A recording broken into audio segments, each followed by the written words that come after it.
press onto a wood charcoal machine. Put this wood into furnace. These 4 sets carbonization furnace are connected in series.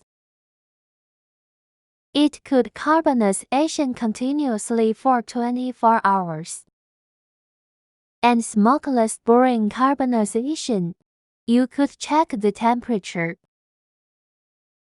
We suggest the temperature is controlled at 550 degrees.